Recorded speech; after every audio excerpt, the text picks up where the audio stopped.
एक बार फिर आप सभी का स्वागत है आपके अपने YouTube channel KPA metal detectors में। मैं आपका दोस्त विकास पासी। तो दोस्तों आज हम आपके लिए लेकर आए हैं माइनलैब की एक्सटेरा प्रो मेटल डिटेक्टर की हाउ टू यूज वीडियो, कि इस मशीन को किस तरीके से इस्तेमाल करना होता है, क्या क्या इसमें फीचर फंक्शन है। आज उन सभी चीजों के बारे में हम वीडियो में बात करेंगे एंड आपको पॉइंट टू पॉइंट इस मशीन के बारे में बताएंगे कि किस तरीके से आपको यूज करना है। करना आपको क्या है कि इस वीडियो को बिल्कुल भी स्किप ना करें, वरना आप कोई चीज भी अगर छोड़ देते हैं तो आप मशीन को सही से नहीं चला पाएंगे, जिससे कि आपको कहीं पर भी जब सर्चिंग पे जाओगे तो बहुत सी दिक्कतें आती हैं। तो उन सभी चीजों का आपको आज मैं आंसर देने वाला हूं कि किस तरीके से इस मशीन को प्रॉपरली इस्तेमाल किया जाता है, क्या क्या फीचर फंक्शन है इसमें, किस तरीके से सारे फंक्शन को यूज किया जाता है एंड क्या क्या चीजें आपको ध्यान रखनी होती है जब आप कहीं पर सर्चिंग पे जाते हो। तो दोस्तों बिना देरी के चलिए शुरू करते हैं इस वीडियो को। ये है अपनी माइनलैब की एक्सटेरा प्रो मेटल डिटेक्टर। इसके बारे में आपको थोड़ा बहुत बता देता हूं, बाकी इसके ऊपर मैंने पूरी डिटेल वीडियो बना रखी है। ये जो है एक्सटेरा प्रो मेटल डिटेक्टर जो कि मैक्सिमम 6 फीट तक वर्क करती है। 12 इंच का इसमें कॉइल आता है, फुली वाटरप्रूफ मेटल डिटेक्टर होता है एंड प्रो स्विच टेक्नोलॉजी पे ये मशीन काम करती है। दोस्तों इसमें आपको हर जगह के हिसाब से आपको चेंज कर सकते हो इसका मोड, जैसे पार्क पे जाते हो या फील्ड पे जाते हो या बीच पे जाते हो, और उसी हिसाब से इसकी जो फ्रीक्वेंसी होती है वो भी चेंज हो जाती है। एंड बहुत ही अच्छी मशीन है एंड अच्छा रिजल्ट इसमें आता है। 119 तक आपको इसमें टारगेट आईडीज मिल जाती है, जिससे कि आपको कोई भी मेटल प्रॉपरली पता चल जाता है कि ये मेटल जमीन के अंदर है। एंड इसी के साथ कितनी गहराई में है ये आपको एक अंदाजा देने में भी इसका बहुत बड़ा हाथ रहता है। इसमें एक दे रखा है माइनलैब डीप का ऑप्शन, जिससे कि आपको एक अंदाजा लग जाता है कि मेटल कितनी गहराई में है। तो आइए इसको अनबॉक्सिंग कर लेता हूं मैं एंड जल्दी से असेंबल कर लेता हूं। ये कुछ अलग अलग हिस्सों में आती है दोस्तों, ये देख सकते हो। ये इसका यूजर मैनुअल है। जो छोटी मोटी चीज आपको समझ में आए आप डायरेक्टली इसमें समझ सकते हो। एंड ये ऊपर का इसका हैंडल बैंड है, वो आर्म रेस्ट है। एंड इसके बाद ये एलन की दे रखी है इसको कसने के लिए। एंड ये नीचे की शाफ्ट है इसकी, और इसी के साथ आपको दे रखा है ये चार्जर, मैग्नेटिक चार्जर आता है इसमें दोस्तों।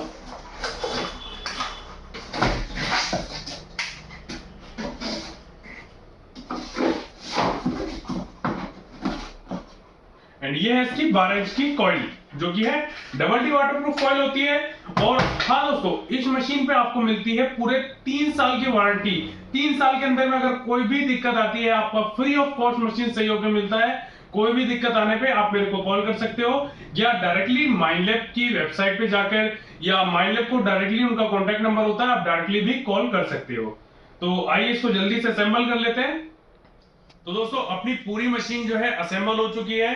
तो एक सबसे जरूरी खास चीज दोस्तों, आप कोई भी मशीन लेते हो, कोई भी, आप बेंकेस की 540 लेते हो, 440 लेते हो, या इक्विनॉक्स सीरीज की कोई भी मशीन लेते हो, या एक्सटेरा प्रो को लेते हो, तो सबसे पहली चीज क्या ध्यान रखनी होती है कि मशीन को प्रॉपरली असेंबल करें।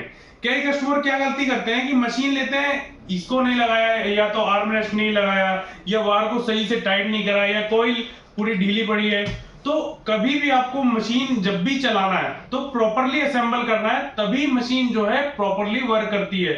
वरना अगर ये जो वायर है अगर इसमें कॉइल में लगेगा तो फालतू आवाज करेगा। अब जब मशीन को सही से रोटेट नहीं करोगे तब भी मशीन फालतू आवाज करेगी, और बिना आर्मरेस्ट लगाए मशीन सही से नहीं रोटेट करती है, जिसके कारण फालतू आवाज आपको आएगी। तो खास चीजें ये ध्यान रखनी होती है, मशीन को हमेशा प्रॉपरली इस तरीके से असेंबल करें।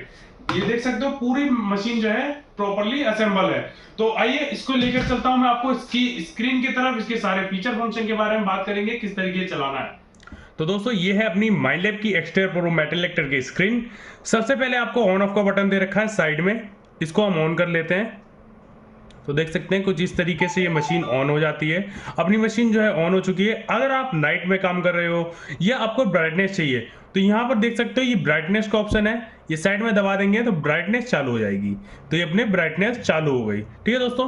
एंड इसी के साथ अगर आपको चाहिए कि नाइट में काम कर रहे हो, बैक साइड में भी लाइट चाहिए, प्योरिटी फ्लैश लाइट, तो ये इस बटन को थोड़ी देर के लिए दबा करके रखेंगे तो ये अपने पीछे की साइड भी लाइट चालू हो जाती है, जैसे कि मैं आपको दिखा देता हूँ।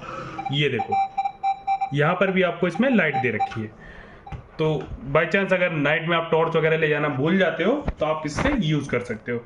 एंड इसको थोड़ी देर दबा के रखेंगे तो पीछे की लाइट बंद हो जाएगी। एंड इसी के साथ दोस्तों सबसे पहली सेटिंग क्या होती है, अगर मशीन फालतू आवाज कर रही है तो ये सेंसिटिविटी होती है। ठीक है, ये सेंसिटिविटी होती है, इसको प्लस माइनस से कम ज्यादा करना होता है। ये माइनस दबाएंगे तो कम होती जाएगी, प्लस दबाएंगे तो बढ़ती जाएगी। ये देख सकते हो 25 तक इसमें आपको सेंसिटिविटी दे रखी है पावर। एंड इसके बाद देखो मशीन फालतू आवाज कर रही है थोड़ी बहुत, तो हम इसको कम कर लेंगे थोड़ा सा, ये हम कर लेंगे इसको 20 पे। ठीक है, आप अपने हिसाब से चेंज कर सकते हो जगह के हिसाब से, जहां पर फालतू आवाज ना करे। ठीक है, इसके बाद आप मोड सिलेक्ट करेंगे, कौन से मोड पे आपको चलाना है। आपको अगर मान के चलिए पार्क पे चलाना है, पार्क जैसी कोई मिट्टी है, 1 और 2 दो ऑप्शन होते हैं इसमें, एक सूखा एक गीला होता है। एंड इसी के साथ देख सकते हो ये फील्ड मोड है आपका, फील्ड 1 एंड फील्ड 2। इसी के साथ बीच मोड है, बीच 1 एंड बीच 2। ये अपने हिसाब से किलोहर्ट्ज में फ्रीक्वेंसी चेंज करती है। आप चाहो तो मैनुअली भी यहाँ से चेंज कर सकते हो फ्रीक्वेंसी जो भी आपको चलानी है, 5, 10, 15। दोस्तों फ्रीक्वेंसी का यूज क्या रहता है, फ्रीक्वेंसीज में आपको अलग अलग चीज दी गई है, 5 किलोहर्ट्ज, 10 किलोहर्ट्ज, 15 किलोहर्ट्ज। जैसे अगर आपको कोई छोटी चीजें टारगेट करनी है तो आप मतलब बड़ी चीजें टारगेट करनी है तो आप 5 किलोहर्ट्ज की फ्रीक्वेंसी पे चला सकते हो। अगर आपको सभी चीजें टारगेट करनी है तो आप 10 किलोहर्ट्ज की फ्रीक्वेंसी पे चला सकते हो। अगर आपको छोटी चीजें टारगेट करनी है तो आप 15 किलोहर्ट्ज की फ्रीक्वेंसी पे रन कर सकते हो इस मशीन को। तो आप अपने हिसाब से चेंज कर सकते हो फ्रीक्वेंसी को भी। एंड इसके बाद दूसरी चीज क्या आ जाती है, ये सेटिंग। ये सेटिंग वाला बटन आप जब दबाते हो तो सबसे पहला जो ऑप्शन आता है ये आता है नॉइज कैंसिलेशन। नॉइज कैंसिलेशन किस तरीके से होता है दोस्तों, यहां ऑप्शन पे आने के बाद इस बटन को दबा देना होता है मशीन को हवा में करके। ये मैंने दबा दिया, ये देखो इस तरीके से जो होता है इसका ऑटोमेटिक नॉइज कैंसिलेशन हो जाता है। एंड सेकंड चीज क्या आती है, सेकंड आता है आपका ground balance. Ground balance machine को जमीन में पंप करना होता है जब इस बटन को दबा के रखना होता है और मशीन जमीन में मशीन को पंप करना होता है। एंड अगर आपको ऑटोमेटिक करना है तो इस बटन को बस एक बार प्रेस करेंगे तो ये देखो ऑटोमेटिक वाला ऑप्शन चालू हो गया, तो ये ऑटोमेटिकली ग्राउंड बैलेंस बना लेगा। ठीक है, इसके बाद आता है नेक्स्ट ऑप्शन अपना, ये आता है वॉल्यूम का। इसमें आप वॉल्यूम कम ज्यादा कर सकते हो मशीन का, इसमें आप जितना भी करना चाहो। ये देख सकते हो ये वॉल्यूम मैंने 25 तक कर दिया, 25 तक इसमें वॉल्यूम दे रखा है। एंड इसी के साथ कुछ खास चीज आपको दिखाता हूं मैं कि जब आप इस वॉल्यूम को कम ज्यादा करते हो, एंड एक खास चीज इसमें मशीन में आपको दे रखी है जो कि है इसका हैंड ग्रिप वाइब्रेशन।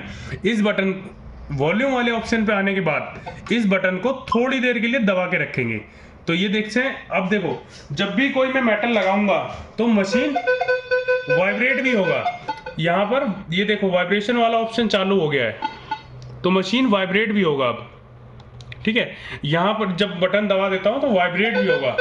आप अगर वॉल्यूम भी डाउन कर देते हो तो वाइब्रेशन चालू रहेगा। इससे क्या रहेगा कि जैसे आप कहीं आवाज कम करके काम करना चाहो तो भी कर सकते हो वाइब्रेशन मोड पे भी।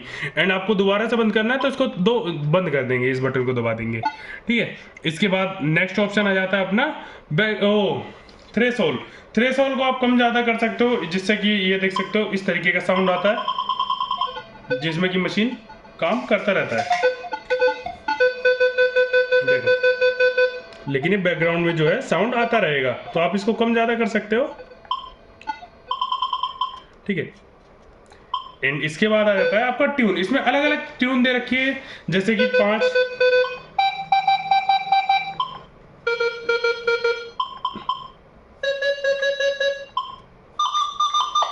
तो इस तरीके से जो भी आप ट्यून चाहो इसमें कम चालू कर सकते हो। एंड इसका नेक्स्ट जो ऑप्शन है ये आपको दे रखा है कैंसिलेशन का। अगर आपको कोई भी मेटल कैंसिल करना है या बंद करना है आपको तो उसके लिए क्या करना पड़ता है, इस ऑप्शन पे आना पड़ता है। ठीक है, अभी तो मैं शॉर्टकट बैक बटन आपको बता देता हूँ। ये बटन जो होता है ये शॉर्टकट बैक बटन होता है। जैसे हमारे मोबाइल में बैक बटन होता है, इस बटन को दबा देंगे तो मेन स्क्रीन पे आ जाते हैं। इस बटन को दोबारा दबा दोगे तो उसी ऑप्शन पे पहुंच जाओगे। जहां पर सेटिंग को दोबारा दबा दोगे तो उसी ऑप्शन पे पहुंचोगे। फिर यहां बैक कर देता हूं तो मेन स्क्रीन पे आ गए, फिर सेटिंग दबा दी तो उसी ऑप्शन पे आ गए। ठीक है, अब हम क्या करेंगे, सबसे पहले उस मेटल का नंबर जानेंगे। तो इसका आ रहा है दोस्तों 3031। ठीक है, तो इसमें क्या करेंगे, हम उस ऑप्शन पे जाएंगे फिर प्लस दबाएंगे तो देखो नंबर चेंज हो रहा है। ठीक है, तो हम जाएंगे अब 3031 पे। ठीक है, 32 पे आ गए, ये हमने दबा दिया कैंसिल वाला बटन। अब इस मेटल को मशीन ने कैंसिल कर दिया है, ये देखो अब मैं इस मेटल को मशीन नहीं बताएगा। तो इस तरीके से आप किसी भी मेटल के साथ कर सकते हो। अब दोबारा इस बटन को दबा दूंगा तो दोबारा से मशीन मेटल जो होता है ऑन हो जाएगा। तो इस तरीके से आप जो भी मेटल चाहो उसको बंद कर सकते हो, चालू कर सकते हो। ठीक है दोस्तों, एंड इसके बाद दोबारा से सेटिंग दबाएंगे तो ये आता है आपका रिकवरी स्पीड, मतलब कितनी स्पीड में आपको मशीन को रन करना है। आप एकदम स्लो चलाना चाहते हो 1 2 3, तीन ऑप्शन इसमें आपको दे रखे हैं। अगर आपको मीडियम चलाना है तो आप 2 पे चला सकते हो। एंड तो ये सब आपकी सेटिंग थी। एंड ये आ जाता है मेन स्क्रीन पे। ये होता है इसका pin pointer button. Pin pointer button किस तरीके से काम करता है, जैसे आपने कोई मान के चलिए आपने कोई पॉइंट पता कर लिया, अब आपको कंफर्म करना पॉइंट कहां पर है, तो इस तरीके से आप कंफर्म कर सकते हो। जब भी मेटल के सामने मशीन जाएगी तो ये बता देगा आपको किस तरीके कहां पर है मेटल। ठीक है, इसको हमने कर लिया। एंड एक और शॉर्टकट बताता हूं, जैसे कि आपको ऑल मेटल चालू करना है, ऑल मेटल ऑप्शन इसमें होता है, वो ये वाला बटन जो होता है, इससे आप ऑल मेटल चालू कर सकते हो। तो ये मशीन ऑल मेटल हो जाएगी। इसको एक बटन को दबाते ही जो जो आपने मेटल बंद कर रखा था वो सभी आप बंद कर सकते हो। ठीक है दोस्तों, एंड क्या क्या टारगेट आईडीज इसमें आती है, जैसे ये स्टील का बर्तन है मेरे पास, तो इसमें देख सकते हो 30-31 तक आती है। एंड इसके बाद ये पीतल का है, तो देखो इसके नंबर जो होते हैं हाई जाते हैं। तो जितनी बढ़िया चीज होती है, जितनी हैवी चीज होगी वो और आगे जाएगी। अब लोहा वगैरह जैसा होता है तो वो माइनस में आता है। लोहा मैं आपको दिखा देता हूँ किस तरीके से करता है। अभी हमने लोहे को बंद कर रखा है, तो देखो शॉर्टकट से ऑल मेटल कर लिया, ये देखो माइनस में आ रहा है लोहा। तो इस तरीके से जो भी मेटल होगा सबको आपको अलग अलग बताता है। तो ये सारे फीचर फंक्शन थे इसके दोस्तों। तो दोस्तों आशा करता हूं आपको सभी चीजें समझ में आई होंगी। एंड जो भी चीज आपको जो भी पॉइंट समझ में ना आया आप मेरे को कमेंट बॉक्स में बता सकते हो, मैं उसकी नेक्स्ट वीडियो में कवर करने की कोशिश करूंगा। एंड एक और चीज दोस्तों कि ये मशीन इतना छोटा तक हो जाता है, तो आप इतना छोटा तक करके इसको किसी भी बैग में धर करके ले जा सकते हो, कितनी भी आराम से कहीं पर भी कैरी कर सकते हो। और एक और चीज दोस्तों, जब भी आप ग्राउंड में जाते हैं मशीन को प्रॉपरली तरीके से हिलाना होता है, जिससे कि मशीन अच्छे से काम करे, तभी मशीन आपका अच्छे से काम करे। अगर आप ऐसे टेढ़ा मेढ़ा कैसे भी हिलाते हो तो कभी भी मशीन आपको करेक्ट सिग्नल नहीं देगा। ग्राउंड पर कैसे चलाना है तो उसका आप मेरे यूट्यूब चैनल पे जाओगे तो मैंने वीडियोस डाल रखा है उसका, आप जाकर के देख सकते हो। मैंने इस मशीन को ग्राउंड पे भी यूज कर रखा है।